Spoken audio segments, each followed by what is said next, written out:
CBS News abruptly pulled an investigative report on 60 Minutes just a day before it was set to air. It began as soon as the planes landed. It promised an inside look at allegations of abuse and torture suffered by men deported by the Trump administration and sent to a notorious prison in El Salvador. The new editor-in-chief of CBS News, Bari Weiss, said the segment would eventually run, but it needed comment from a Trump administration official. But 60 Minutes correspondent Sharon Alfonsi condemned that decision, writing in an internal email that they did reach out to the administration and heard nothing back. Alfonsi wrote, quote, "If the administration's refusal to participate becomes a valid reason to spike a story, we have effectively handed them a kill switch for any reporting they find inconvenient."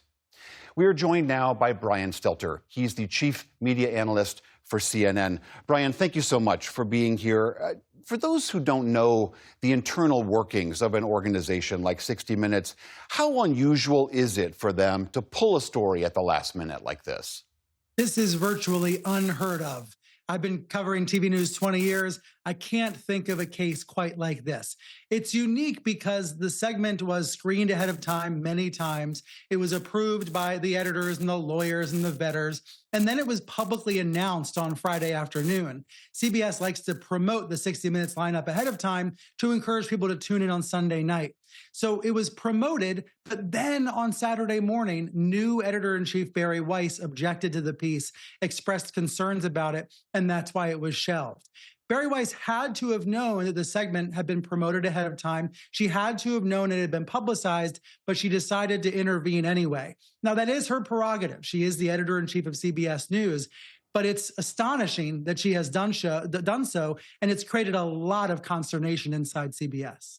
Sharon Alfonsi, the correspondent on this, argued that this wasn't about editorial differences, that this was about politics, implying that this was going to be a very tough piece about the Trump administration, and someone in CBS wanted that dialed back. Bari Weiss pushed back against this, saying stories that are not ready for air are routinely held back by news organizations, and there's nothing to see here. I understand that you have now seen a copy that inadvertently was posted in Canada that does seem to be the actual broadcast that was intended to run. In your view, as a media analyst and critic, does it feel like a lopsided piece of journalism, or does it feel like it lives up to 60 Minutes normal standards?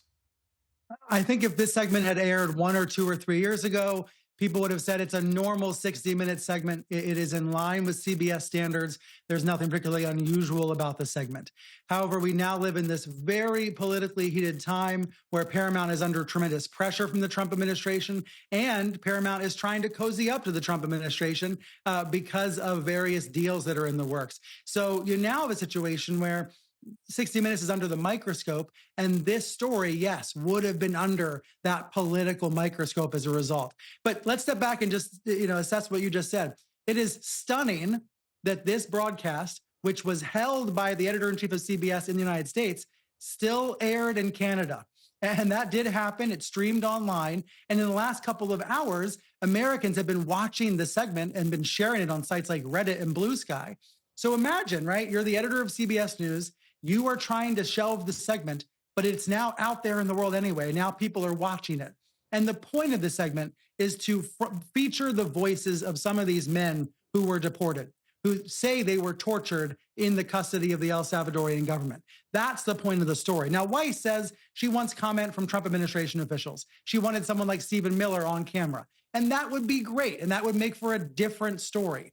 But the bottom line is that Sharon Alfonsi and her team, they wanted to tell the story of some of the men who were deported. And they succeeded in doing so. And now it's being seen in Canada and now on the internet all over the world. Someone who was privy to some of these internal conversations at CBS spoke to one of my colleagues and said this, that Bari Weiss is not a journalist, and she has just confirmed that for all the world to see. She herself has, again, defended this decision and said the piece will run when it feels appropriate. She is the editor-in-chief. What have you been hearing from within CBS about the fallout from this move?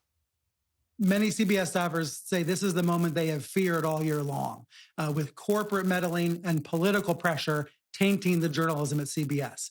They fear it's a blow to the network's credibility. But now that this segment has been shared online, because it aired in Canada, because the video has been captured and posted on YouTube and other sites, now in some ways, this situation has reversed itself. And now the segment has been shown, even though CBS has not officially released it. So it changes the dynamics somewhat, both for Weiss and for CBS. The broader concern, though, will remain. The broader concern among CBS staffers will remain. And that is that the company is vulnerable to political pressure. You know, every few days, President Trump complains about 60 Minutes. He did it again on Friday night. He complains about the owners of Paramount. Is there a firewall in place between the corporation and the newsroom? That remains the giant question. And lastly, none of the previous controversies that have come out of 60 Minutes, whether it was them settling a lawsuit against the Trump administration that many people argued CBS would have handily won in court, where do you think this ends? Does this continue to be a cancer inside CBS, or will this too blow over? The journalism will continue to speak for itself, and the reporting will continue to get out, as we've seen today, in spite of some attempts to stop it or to pause it. Now, Bari Weiss has questions to answer. I'm sure she will in the future.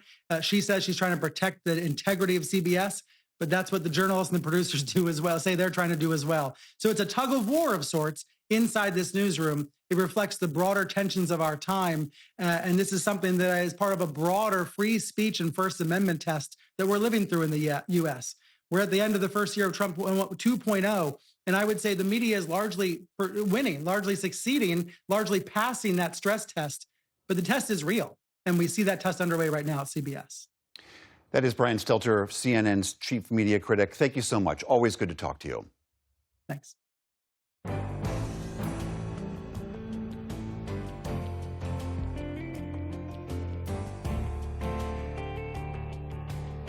Wait just a second. We have one more thing to share. We want to say a heartfelt thank you for watching and supporting PBS News. Without you, we simply wouldn't be able to provide the news and the information that you trust. So thank you from everybody here at PBS News.